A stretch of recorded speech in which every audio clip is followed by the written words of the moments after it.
Bon, c'est à mon tour de lancer l'alerte. Mon nom est Bernard Lachance. Je viens de me faire couper à tout jamais, censurer mon Facebook.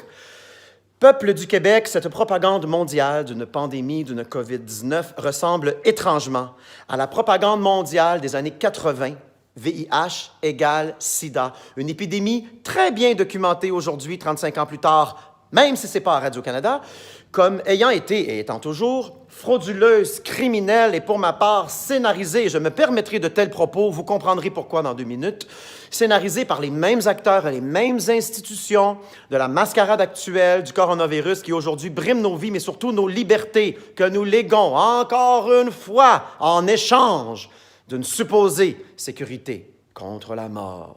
Cette fois-ci, il serait bien de se souvenir, peuple de la Terre, que le meilleur instrument pour nous manipuler, nous, la masse, sera toujours la peur et que la plus grande peur, c'est la mort. Pourquoi je vous dis ça? Eh bien, je suis moi-même VIH positif.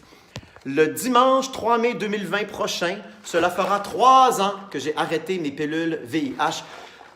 Oui, c'est moi, le chanteur qui avait passé à l'émission de Oprah Winfrey, que vous avez vu beaucoup pleurer parce que je réalisais mon rêve de chanter au Chicago Theatre que j'avais rempli moi-même en vendant les billets un à un dans la rue, comme les médias du monde entier vous l'avaient rapporté. Eh bien, sachez que je pleurais surtout parce que je venais de recevoir ce diagnostic mortel. Et sachez que je n'ai jamais vendu aucun billet dans la rue. Il est excessivement facile de mentir au peuple à travers nos journalistes qui ne vérifient rien et nos médias qui ne sont que des agents de propagande. Je vous dis ça aujourd'hui, moi j'ai quitté le show business il y a 10 ans et je n'y reviendrai jamais et je n'ai plus rien à vendre. Je vous parle aujourd'hui pas en tant qu'ancien chanteur, mais en tant que concitoyen qui est effrayé de voir ce qui s'en vient et que les gens ne voient pas ce qui se passe. C'est le nouvel ordre mondial, c'est l'installation du nouvel ordre mondial, malgré ce que vos petits décrypteurs vous ont dit, à tout le monde en parle la semaine passée ou il y a 2 semaines.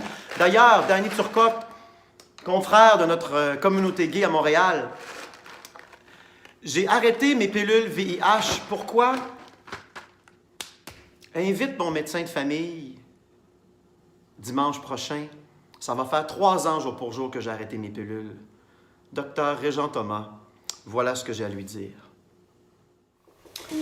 Ceci est une lettre ouverte à mon médecin de famille, le populaire docteur Régent Thomas de la clinique L'Actuelle à Montréal. Régent, à mon dernier rendez-vous, tu m'as demandé pourquoi j'ai arrêté mes traitements VIH il y a 3 ans, printemps 2017.